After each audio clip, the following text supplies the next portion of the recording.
Hey, hey, hey, good morning. Welcome to our private sales group. Looking forward to some great questions today. Let me know what's going on. All righty. We are live. Mikey sending out the link. Welcome, everybody. We are live here for our private sales group. We'll let everybody join us and then we'll get started. There we go. Good morning, Gemma. Hopefully, you got my email. Mario, Christina, good morning. Thank you for joining us. Thank you, thank you, thank you. Awesome. Good morning, everyone. Come in and ask me some questions. Let's get this thing going. This is our new sales group and post Thanksgiving turkey hangovers. Anybody have a question? Want to join us?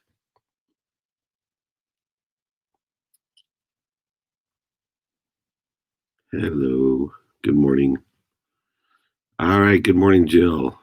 Let's ask some questions. That's why we're here, everyone.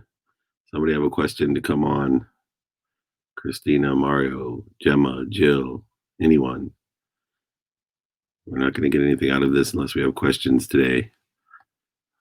Thank you. Best of luck on the show. We're filming a 2-minute drill today and looking forward to that. How to get over the discomfort of cold calling. All right. So, and you can't get in the link to StreamYard, Justin. So don't have the link yet. Okay. All right. Let me waiting for the link. Everyone's waiting for the link. Oh, there we go. Just in time. That's my boy right there. Just in time. Beautiful. Thank you for giving the link. Click here. So anyway, let me answer how do you get over discomfort of cold calling? How you get over the discomfort of anything. Discomfort, pain is an indicator that you have a better direction to go in. You need to practice it. And so, lower the bar and just do it. If you can do one cold call a day, that's fine. And then make it 2, then 4, etc. So anything that you're discomfort of, you have to practice it, lower the bar so that you have a pain threshold that's lower, and then you can adapt it as well. So looks like we got things going now. All righty. There we go. Hi, good morning. Good morning. Thank you for your patience. Of course, yeah, thank you. And excited about your first day of training, or a first day of a 2-minute drill. Yeah. I'm on for tomorrow, and I'm super excited. Yay. Awesome. Yeah, we have a lot of our group members that are going to be on the show, so it should be awesome. Yes, yes. So my question for you is, under the spirit of not knowing what I don't know, what would be a really great question to ask you? To me, saying, hey, we're doing pitches tomorrow, like, what is a good question I should be asking you? Say, what's the number one mistake people make in their pitch? They don't ask. Yeah, that'll be the question. And then 2, in the articulation of the quantifiable value. Right. So what should I be talking about? And the answer would be, to quantify it, you really have to do an exploration of being more interested than interesting. Of number one, here's the quantitative reasons. Like, people get into emotional reasons, that's fine, emotional attachment, but subjective reasons based off of their opinion, whether they believe in UFOs or not, make it determinative upon whether their product has a value. But this has to be quantitative. It's, hey, this is how much time it saves you. This is how much money it will make you. This is how much this means to you, even if it's a subjective value. Because of feeling better, people that feel better, 85% of them are more productive, and they are more productive at the rate of 35%. So an average person that makes $50,000, 35% of $50,000 is $17,500 or whatever it is, right? People don't do that. And then impact, try to quantify impact, because people do buy an emotion for logical reasons. Impact is the perfect combination of that blend. So when you think about impact, it's a blend of your emotional, subjective side, but also quantitative side. And then the capabilities, when I talk about capabilities, I try to stray from, using my capabilities as an arsenal to shoot down or to overcome, but also just to educate. So we don't want to dump features and benefits and capabilities. We want to utilize them to display value. Thank you so much. Oh, you're gonna kill it. Don't worry, you're gonna have fun. We're gonna I am. nice and easy. I'll give you my best piece of advice, but it's not what you're gonna ask. But the Okay. number one thing you want to do is rule number 6. Okay. Don't take yourself so seriously, right? Just enjoy it, stay calm. Nervousness is I've done these shows forever with elevator pitch. Nerves are the number one predator against somebody performing, especially in a minute or two of pitching. So don't take yourself so seriously. Have fun with it, and you'll do much better. Thank you. This is just being here and asking you questions every time. My stomach still gets excited, like I still get butterflies, and so this has been a great training ground. Good. So thank you so much. I'm so excited, and best of luck today with the first day. Thank you. Thank you. Thank you for waking up early and doing this. I appreciate it. Bye. Bye bye. All right. We keep on popping in and out. There she is. Good morning, Jill. Hey, good morning. So How are you? I've never been excited to wake up at 5:30 to get on a call, even though my office is based in the UK and I have early morning calls. Yeah. It's a different energy than calling in here, so I appreciate that. Continuing education, I suppose. Yeah. Yeah. So I have a client. We've had their digital rewards platform on their loyalty program for 8 years, and it's a hotel chain, Intercontinental Hotels.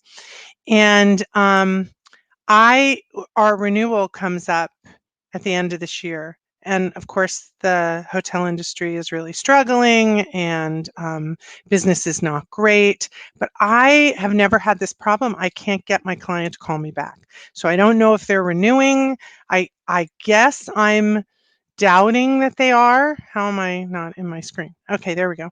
Um, so I don't know. I've tried everything. I've tried,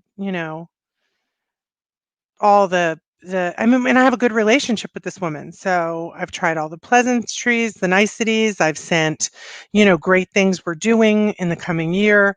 What do you recommend to just Right. Well, I have a 3-no rule. yeah. And my 3-no rule is that if I try 3 times, like Mhm. you just stated, those are all really good tries. Mhm. Uh, and I want to take everyone just for some lessons about what's happening right now. We just Okay. came off of a holiday. Yeah. We're going into another holiday. Right. We are changing presidents. We are at the end of the year. We have COVID. Mhm. So any customer that wants to find any reason to discontinue or not do business with us or not call us back could easily call, I'm so sorry, my uncle died, right, of Mhm. COVID, or I've been sick I've been in the hospital on a respirator. So, it's immediate in most salespeople or business people's mind going, you know, they probably don't want to move forward. Not true. Well, Not I'm true. not trying to make it be No, no, about no, me no. or whatever. You're I'm good. trying to have empathy, but I know, but what I'm saying is what you think, say, do, and believe, right? I literally the law of gravity, the law of Goya, and the law of attraction. When you yeah. put it out there, they probably don't want to renew. You're statistically hurting yourself, whether I'm trying whether not you to think do it or that. not. I'm meditating on I know. that I'm to trying be to help like, you. I'm trying to yeah, help you okay, because okay. I had a $1 million deal that we were doing, and is very similar. And I have young people that work for me, and here's the 3-no rule. When you try 3 times and you get no response, that's a no. Right? Yeah. Or if they blow you off, that's a no. Yeah. Or I'm a freak of the universe, so if I forget, God forbid, which I have done before, if Mhm. I forget a meeting and miss the meeting because of me, Mhm. I count that as the universe telling me no. So after 3 no's, I Mhm. walk away, and I walk away saying, I am sure this is not a priority right now. I need to attend to, my customers who are engaged in whatever your verbiage is. I need to attend to the business at hand. I'd love to earn your business for next year. Uh, Please give me a call when and if you're ever ready. But you know, if I don't hear from you, that's fine. Like literally, some kind of walk away. What I found 50% of the times when you walk away, the natural energy of people FOMO, the people who do have and haven't made you a priority but do want to renew, they'll call back, and the 50% of them that are looking for an excuse never to talk to you again, and their business isn't in a place where they can afford to do what you're doing, Right. then you're all you're doing is wasting your time and money and emotion right now, continually trying 16 different things. 3 times is enough. Yeah. You're a parent. Your kid asked you the third Right. time, and you said And no. I'm like, no means no, You right? Yeah, no, I get yeah, it. you wish Yeah. they would give you the walk away close. Okay, Yeah. this is your last chance to buy me the PS5, Yeah. right? Yeah, no, I get it. That's what you want to We're do doing too. that with a car right now with my Yeah, I get son. it. But I got yeah, 4. yeah, but I get it. But I use the walkway, and it is what it is. But I would call them today and just say, you know, appreciate where you're at. I've tried several different times to see if you'd like to renew. Obviously, I have to attend to the customers that we do have that are renewing. When you're ready, please give me a call back. I'll stop bothering you or whatever it is. You'll Mhm. see if you walk away from them, it'll give a priority to it to either say yes or no, or I love the people that never call me back because it just saves me, because I'm obsessive compulsive and I'm like a never quitter guy. Right. I'm a never quitter guy. Me So too. I used to pound people and then ruin my relationship and my credibility and my character because I looked desperate, and I'd call for years. And literally, I'm not lying, years to a Wow. law firm at West when I was young, going, I don't understand. You told me you wanted to move forward 19 months ago. Why aren't you calling me back? You're not, Mm, like I would almost attack people. I was in my yeah. 20s, but I was gonna say that's age related. Yeah. yeah, yeah, but I still see tendencies in myself that I have to Mhm. control, that are still, that want to say that, like, and I've just worked and processed through the 3 no rule. So try that I out. like that. And the walkaway close seems not aggressive, Yeah, just and very practice helpful it. and understanding. Yeah. Practice it for your business, I because will. I'm trying to apply to your business real quick. But before I do it, I'll say, for example, even on a cold call or on a phone conversation when someone is scheduled, I'll say to them, I know you must be on the other line or in a meeting you can't get out of. Mm, I'm available. yeah. Give me a call back. If not, thank you so much for your interest and time. Got it. Got it. Right. And I just don't pound them again saying, we had a call at 7 o'clock yesterday. Where were you? Like, oh, No, I'm not pounding. It's just that yeah, it's been 8 years, yeah. and I understand that the Trust that. everything else has changed. What? Trust that. There was Yeah. a time Well, it frame here. is. Yeah, You it's a you know lot of why they're money. not There's calling you back, I do because know. of all the shit. So Yeah. all you want to do is give one last try to say, hey, look, I know you're in a lot of shit like everyone else. When this becomes a priority, call me. I'm going to attend to the customers I do have right now. I appreciate you. Boom. So keep practicing until it feels I right for will. you. I Okay. will. Thank you, David. You got Jill. Thank you. Mhm. All righty. Gemma, my dear, Good how are you? morning. How are you? Sorry, what happened to you? Thank you. Anyway, I had this idea that I'm gonna work with laid off Broadway actors and have them deliver the gift stuff for me, and they're dressed as Santa Claus and Hanukkah Harry or an elf. What do you think of it? I just thought about it. Yeah, I mean, it's great marketing advertising for you beyond just the person you're delivering it to, right? Because Yeah, now you've made, it's not just someone dropping it off at the front desk. Now the employees, the people in the elevator, the doorman, they're like, "What's that?" Right? yeah. So it's like a walking billboard for you. I love the idea. Oh, thank you. I mean, that's all. Best of luck. Can't wait for your show. You're going to be awesome. Thank you. And thank Thank you for the you. beautiful gifts. I love them. Oh, thank you. My pleasure. Thank you. Someone stole one. Did you see the post office stole one? Oh yeah, I'm gonna have another box. I could not find the other. That's okay. That's a means you have a good product when people are stealing your shit from the mail. So that's good. Oh, yeah. Thank you. Take All right. care. Good Thank you. advertising for me, so I'm fine. Thank you. Thank Take you. care. Right on. Hey, just so you know, one of the biggest compliments I've ever got is I gave a book to this woman and I really liked her. And she came to me. She said someone stole the book, like literally broke in her car. And of all the things, they stole the book out of her purse. So I was like, there's some value. All right. A conscientious, could you imagine the conflict between stealing a book called Connected to Goodness? Like, I'm breaking in the car, so I see this book Connected to Goodness. It's like the guilt was overwhelming. It's like, oh fuck it, I gotta get this thing. I gotta change my ways. But I'm still taking the wallet. Sorry, Antonio. Let's go. That's great. I love that story. That's amazing. Right Oh, on. hopefully one day someone will steal my book. Yes, that's a great compliment. That is an awesome compliment. So I went back and I was listening to some of our other conversations because I still kind of like I'm stuck, and I think it's mindset, but I'm not absolutely sure. I mean, I got a lot of stuff. I have a lot of stuff going on in my life all the time, that I work on in many different levels, and so I'm constantly working on my mindset just to keep stable there. But business has just been right this year, and I understand I know the COVID and the holidays, and it's like, yeah, we're running into that too, but it's like, I think where I'm still not sure how to separate. Okay, so I have the goals. I'm trying to do everything I can to accomplish my goals and do whatever it takes on my side to accomplish, but I still feel like there's things I'm missing. And I'm not, and I know I have other pieces because I have employees, and I know that I'm not getting them on track as well. So it's like, Yeah. So and there's and only it's one like, solution. Oh, go ahead. Sorry. oh, sorry, no, it's the other piece is like, my other concern is and I know I can't concentrate on money, but it's like, if I don't do certain goals, the business is not going to be around next year. Yeah.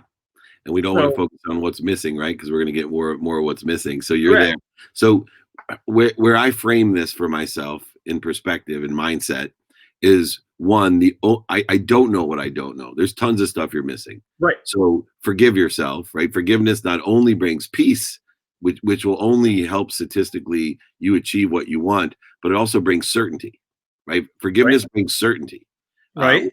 Because if you are capable, which I'm not, of forgiving the unforgivable, imagine how certain your life would be, because nothing could affect you because you would be able to forgive it immediately and emotionally be able to move on, which is getting out of your own way, which creates more statistical success. So coming to the realization when you say I'm missing something, you're always missing something. So if that's the case, then I want to be the best investigator possible. And the way that we investigate what's missing is to put the productivity, accessibility, and gratitude in place, to put the 5 practices of taking inventory, asking, student of the calendar, do it now, and practicing ending fear, to do all of these things even better and better and better. Because if I do it better and better and better, I'll learn the lessons quicker when the pain or the challenge arises, and the process of suffering becomes shorter and shorter. The process of suffering being able to find the lesson, which I call the light and the love. But when the suffering is the process of finding the lesson, your only focus, you can't control whether your business is going to be in business tomorrow, right? I'm telling you, I don't know, but something could happen that your business would end tomorrow. So it's a possibility. We don't want to manifest that, so we're not going to focus in on my business could end tomorrow, because you're just increasing the statistical success that it will end tomorrow. What we want to do is say, how can I double my business as fast as I can, regardless of the circumstances that appear in front of me? Because I look within, knowing within, I'm looking to be more productive, more accessible, and more gracious in order to be more statistically successful, efficient, and effective in what I do, which will create more revenue or achieve my goals faster, because I'm learning more lessons, because I'm exploring and investigating what I don't know. And when I come to peace and forgive myself for not being omniscient, for not living in infinity and limitlessness, to still having ego that creates the missing shortages, voids, and obstacles in my life, I don't want to focus in on those. I'm going to focus in on what I know it's going to take, in order to give myself the best shot. And if the best shot doesn't work, then I know that I have faith it's going to put me to somewhere better, that this business is going to evolve into something else, even if that business goes out of business. That's why most millionaires in America go bankrupt twice, right? Yeah. Because they're not afraid. They are in a state of forgiveness, and they just keep being productive, accessible, and learning the lessons, and they start over with more lessons. And it's not just one business, it's the whole journey, right? It's like the Jews going across the desert for 40 years. I'm sure they felt as if, oh, we're done, well, hold on, there's some water over here. Okay, we got a whole new journey ahead of us. And all those businesses went out of business for 40 years until an entire generation, and then they ended up in Mecca, right? They ended up being where Bezos is, $100 billion or whatever. That's what you can do. But anything else other than focusing on what it's going to take is just a detriment, not an asset to what you're doing.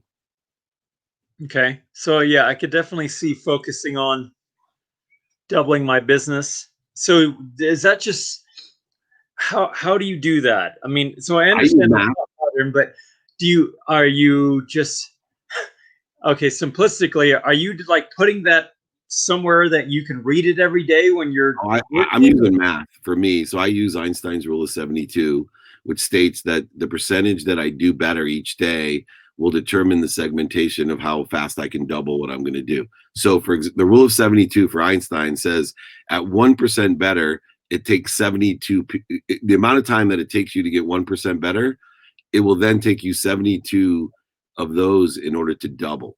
So if you continually every day get 1% better, in 72 days, you'll be twice as good as you were. Okay. So this is how I apply it. And so for me, and you can use it with math, with business. If I can, say today I'm going to be 2% better, and each day or each week or each month or each year I get 2% better, then I know it's 36 years, months, days, or hours until I double where I'm at today. But what I'm doing also is controlling my mindset, because my focus, my attention and intention every day mathematically is not on what's stopping me, what void shortages and obstacles, what I'm worried about, scared about, right? It's minutes and moments there. I'm focused in on the math. I'm like, whoa. That doesn't do me any good, because I want to get to 1% better as fast as I can. So I know what that segment is. So I can get there in 72 of these segments. And the cool thing is, if you keep doing that, it may take you get 1% better in one day. So you're 72 days before you're doubling, but you keep getting better. So maybe day 7, you're 2% better. Now you've decreased the amount of segmentation that it takes. So I put things into pragmatic terms in order to effectuate my psyche, my mindset, in order to give myself those goals right, without limiting myself, right? Like without saying, I need to do this by the end of the year. If I don't make this much by the end of the year, I'm going to be bankrupt. The company's going under. That gets you nowhere but under. But when you focus it on the math and the rule of 72 and the segmentation, man, it frees you with that peace and certainty that you're doing your best, learning the lessons, and moving forward. Yeah, I get that. I guess where I'm having a challenge is like there's a certain goal that I had for the end of the year, which is a mistake. Time is a man-made construct. You should not have a time frame on a goal other than as fast as you can, right? Allowing the universe, you have no faith. Whoever puts a time frame on, by the end of the year I want to make this much, you have no faith, in my opinion. Faith says, right? Because look, I could tell you I want to live to 111 years old. 99% of the people on earth is going to say, wow, that's a really big goal. And 1% of the people say, why are you limiting yourself? What if they change the science and you could live to 1,000 years? You've just completely limited yourself to 111 years. You're doing the same thing at the end of the year by saying, I need to do this you're literally creating resistance with the continuum of time, because it's man-made. Right. But it's not but it's the company time frame. Yeah, but it's not. So let me say, let's say you need $1 million by the end of the year. Okay, that was your goal. Yeah. Right. So you're less likely to get that $1 million by telling yourself, because the closer you get to the million, there's more pressure. Agreed? Right. Yes. You feel the difference of the perspective. I need to make $1 million. Shit, it's December. I'm at 600. That's a lot of fucking pressure. Yeah. Now, if I started my year and I said, I want to double the amount I make as fast as I can, and I get to December and understanding segmentation that things double, right? And I'm at 600,000, I'm almost there. Right. And I'm probably going to end up with $1.2 million because if I started at 100 and then second month it was 200, then third month 400, then 800 or whatever the math was, that's the way that the consistent aggregation, exponential growth, and acceleration occurs in business. It's not linear with time and it's not linear with amounts. Your business, your community doesn't grow one person linearly at a time. It grows 2 by 4 by 8 by 16 because if you're doing business correctly, they're telling other people. And it does the same thing when it depreciates itself as well. And so circumstantially, you know, you had no idea when you set a goal of $1 million at the end of the year, there'd be COVID. You had no idea there'd be political unrest. There might be something, right? You have no idea. So if your goal is a certain amount, it's not realistic because it's man-made and it doesn't take into consideration factors that are allowing you to either find the better way to go or change directions or get better at what you do according to COVID or I mean, how many businesses pivoted using this philosophy into a bigger, better, more efficient business because of COVID? All right. Those weren't people that said, well, no, I got to plan $1 million by the end of the year. It has nothing to do with anything. And it's energetic too. So, I mean, I know it might sound a little bit off. You're like, what's he talking about? It literally mathematically works. You know, you create resistance. No, I get that. I understand the energy. I understand the energy very well. Putting it all together, I guess. Yeah, well, use the 5 practices, right? Take inventory of values, student your calendar, prioritize things, right? Learn as fast as you can, fail forward as fast as you can right now. You know, it's all about more lessons that you learn, the faster you'll grow. Yeah, I've been making my goals and lists for the day, looking at the critical things I need to get done, and so that's been working. And I'm getting things done. Sales aren't coming in as many as I want, and sometimes feels like you need, but I am making improvements. So I am seeing those improvements in systems and learning. It just hasn't monetized. Right. And how long is your sales cycle, for example? So it ends for this year, it ends January 31st. No, your sales cycle though. Like how long is when you from stimulating interest to closing a deal, how long does it take? Oh, it's not long because it's not long, not a time frame. I understand. How long does it take on average? 30 to 45 minutes. Okay, so it's instant.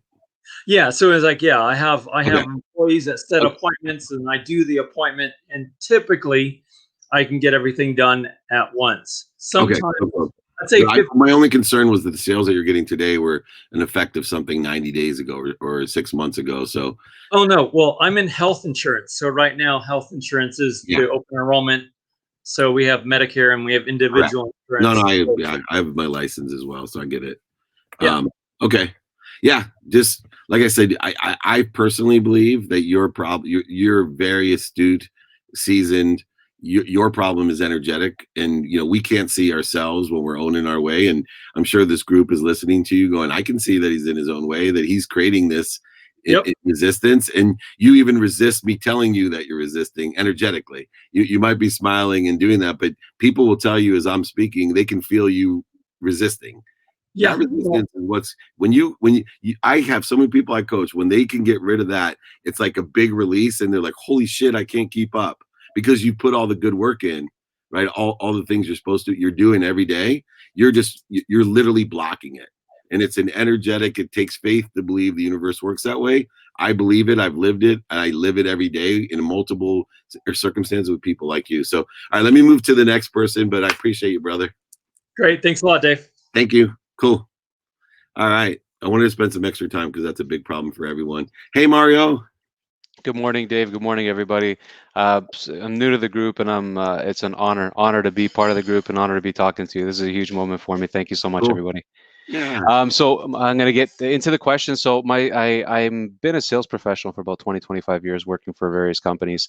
Decided to start my own business on a part-time and transition to full-time. The biggest challenge that I'm finding is I'm chasing people a little bit too much, as opposed to allowing, maybe putting some crumbs out there and letting the birds kind of come to me. I'm out there chasing all the time. And I find that by chasing, I'm essentially maybe pushing people away.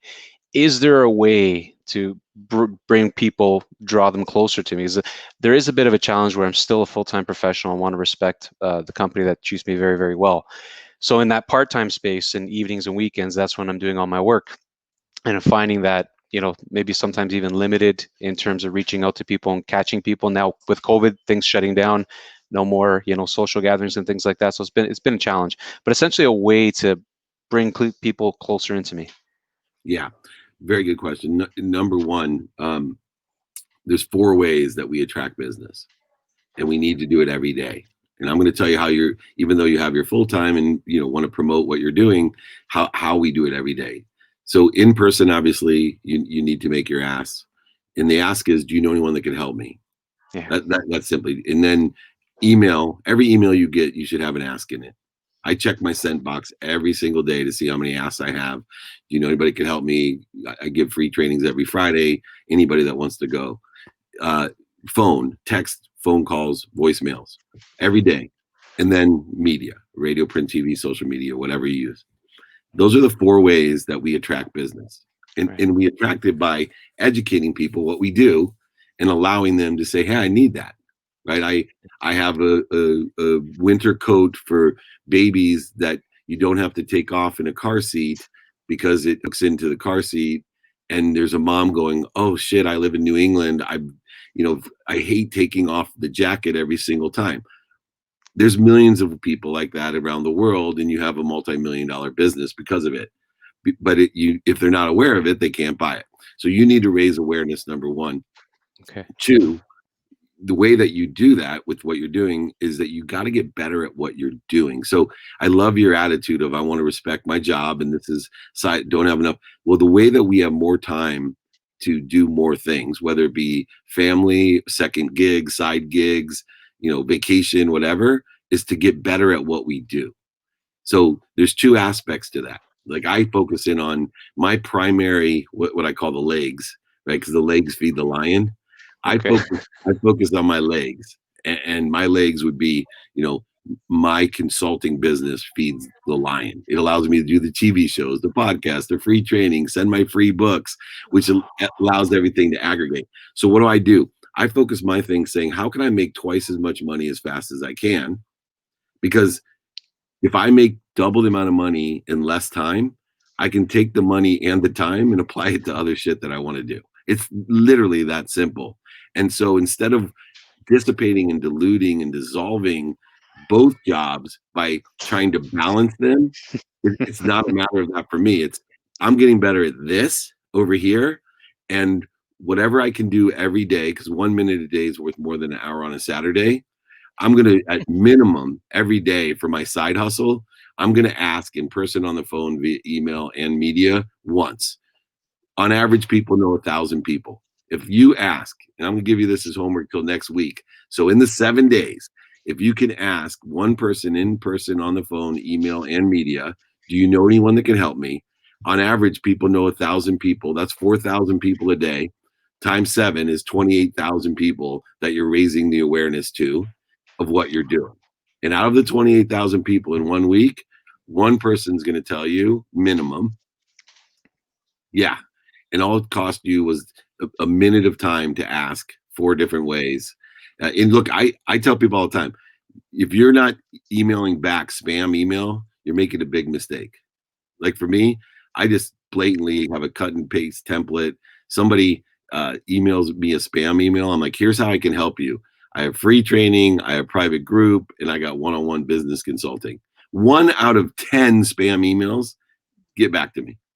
Not 1 out of 28, 1,000. And I'll put as the last line, right? Do you know anyone that can help me? Here's how I can help you. Do you know anyone that can help me? I'm just raising awareness. I have free training in what I do. Well, it works. I've seen you on social media. I followed you for a long time, and every time you're like, "How can I help you?" I'm like, "Wow, like you draw me in." And so I'm like, "How can I do that for more people?" But I'm thinking, is it you, the fact that I guess I've bought into you and I believe in you and your message and or is it, Yeah, it do is I got to because also now believe in myself to allow people to come into me and ask me? that's why when I started this, I just wanted 2 Marios, right? What I said in 1 year, 1 year time, if I could just get a minimum of 2 Marios, 2 people that are drawn, right? That will tell other people, you got to listen to Dave Meltzer. He changed Oh, my life. which I And then have. I've told many people. right. Of course you have. And then it's 4, then it's 8, then it's 16, then it's 32. I'm not lying. I had this conversation with Gary Vee it'll be 4 Super Bowls this Super Bowl. First time I ever met him, and he wanted me to help him with the sports agency. And I said, well, help me. Can you make a middle-aged mutant turtle like me famous on Instagram? And he's like, no problem. And then I said, here's my strategy. Can you help me meet my strategy? And he said, well, what is it? I said, I need 2 ambassadors. He's like, what do you mean? I said, I need each year 2 ambassadors. By the time I'm 70, I'm 50 today. By the time I'm 70, I'll be the most popular 70-year-old on the internet. He said, I don't get it. And then I explained the math. If I get 2 Marios year 1, they're going to get me every year 2 more minimum, right? So then I got 4 Marios year 2, 8. So people are laughing at me year 5 because I have 64 Marios in the world. And when I go live, there's 2 people live with me or whatever. Meanwhile, I'm laughing at them because I know that in year 19, right, I'm gonna have 1 million in year 20. I'm gonna have 2 million in year 21. I'll have 4 million, and in year 22, I'll have 8 million. This is what I was trying to tell Antonio about business growing, right? Yes, you'll have periods of time, which is man-made, where you might have a dip, less people, right? But on average, if you're focused on acceleration, man, it'll just keep doubling. And in time, that's why Einstein, you study time so much. It'll play itself out that you're like, oh, of course, Dave Meltzer's successful. He has all these. Am I drawing? Because no, I started with 2 people, right? I started with Wow. 2 people, and I'm sure more people still in the world, believe it or not, are like, who the hell is David Meltzer? And we'll get to him. Well, Well, I hope to be one of the banners for you to continue to bring thank you. people in. So thank you so much. Thanks for taking my call. 28,000 people this week you're going to touch. All right. All right. All right. We'll do. Thank you. You Thank got you. it. Thanks, Mario. Cool. Thank you. You got it. All righty. Bruno, one of my favorite names in the world. Oh, hi, David. Hi. Hi, really good to see you. I am a Mario as well, so I am an ambassador and have been following you and talking about you to my friends and to my team as well. So pleasure to talk to you. Thank you. I run an influencer marketing agency, and the business has been going well over the last kind of 3 years. We've been growing and growing. But up to this point, most of the new clients have been coming organically, right? They just come to us through our network or through our website. But I have plans to double the business as soon as I can, right? So as part of that, I want to reach out more people proactively, right? Proactively reach out to clients and brands, and I'd love to have your tips on kind of how I'll go about, coldly contacting other people that don't know me yet. Yeah, I would use the same methodology as Mario, right? So you have influencers and you have brands. I would be asking the influencers and brands directly, do you know anyone that could help me? I'm looking to take on a few more people. Just let them know that you're out there. And then I would use lookalike audience to your current clientele of influencers and brands to create content about the influencers, which will add value to the influencers that you help, because you as a company are promoting your own influencers that drives traffic to them, and they're referring more business to you. But moreover, you're attracting using this idea of, do you know anyone that can help me? When you're posting up, this influencer with this brand as a story, you're gaining your organic credibility, where another influencer sees that and goes, oh, I want Bruno to do that for me. I didn't know that he does that for Dave Meltzer or Gary Vee or Ed Milet or whoever your people are, with L'Oreal and, all these other brands. So you have the hard part done. Now what you have to do is capture what you've done in a stage theory, amplify it, modify it for whatever platforms you're most interested in, for your business. modify it for those, which you are an expert at, and then amplify it, not only through you, but because if you do a piece, let's say, I'll just give an example. Let's say LeBron James is one of your guys, just to be easy.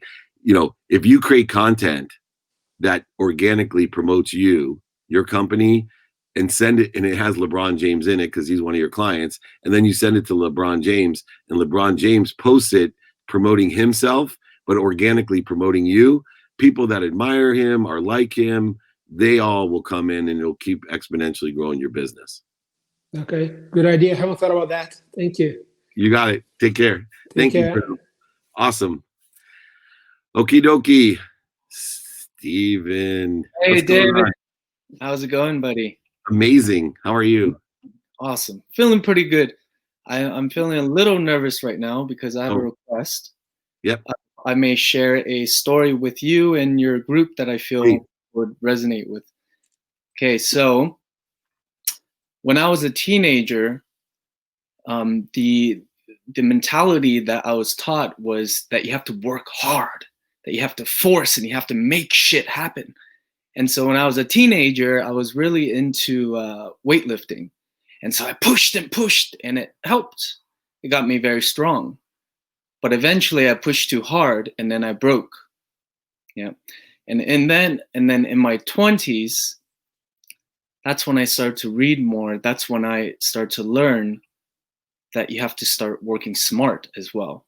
Working already has the physical movement aspect, and smart is just integrating things that will just make it go more smooth. And so when I started working smart in my 20s, it was all about money and business.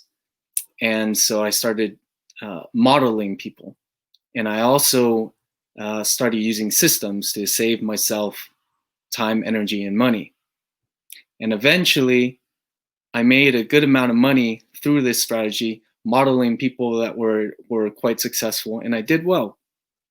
But eventually, what I found was that even after making all this money, I was not so happy. I was actually quite depressed because I got all this stuff. I didn't have big standards, but I mean, I had what I wanted. I lived where I wanted. I traveled wherever I wanted to. All that stuff. It was all great, but eventually, I felt empty inside. And so I went on a soul search. And eventually, after really diving deep within, I found that the best balance is to work smart with your heart. Now that's what I'm working on. Yeah, that's a beautiful story. So tying into everyone, right? There's three things that I blend in working smart with your heart is, my mindset I have control of. So I'm constantly practicing my mindset, and everything's a practice to me. And I can tell you're a practice type of guy as well. Practice your mindset, practice your heart set, how you feel, right?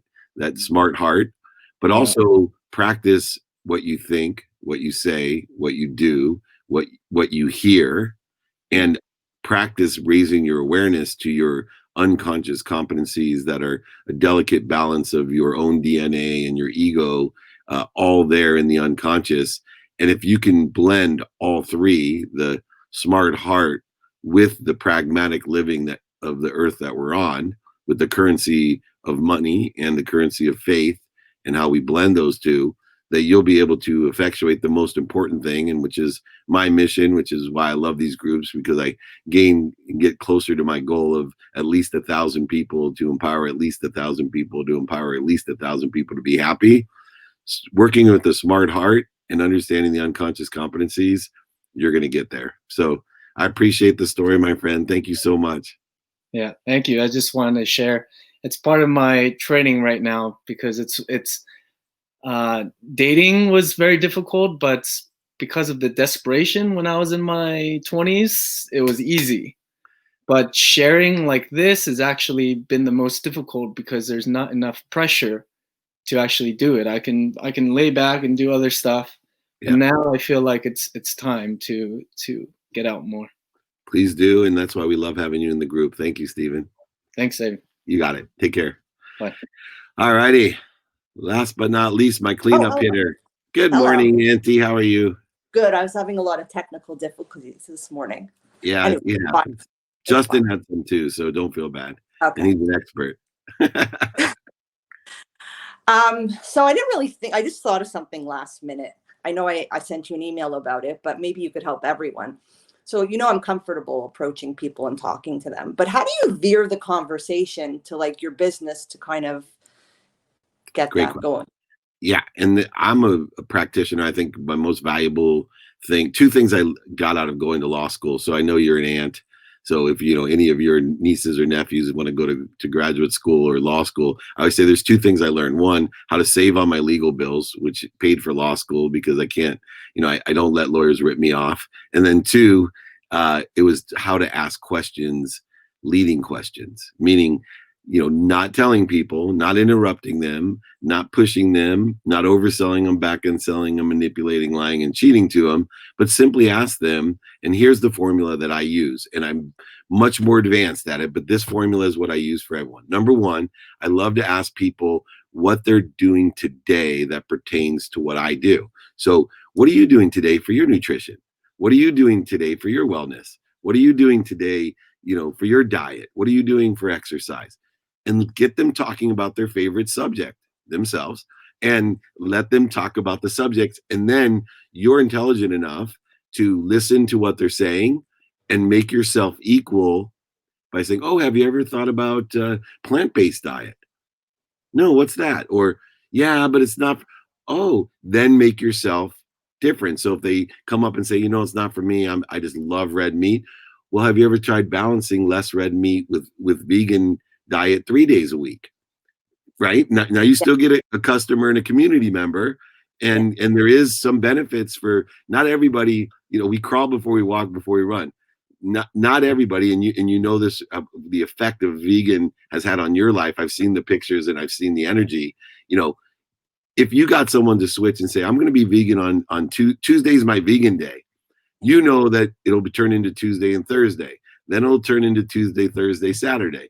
Then it'll be Monday, Tuesday, Thursday. And pretty soon they're going to be a vegan because when things start working for our system, you taste something, I'm afraid of oysters. They're ugly. They're, and then you taste one and you're like, ooh, I like it.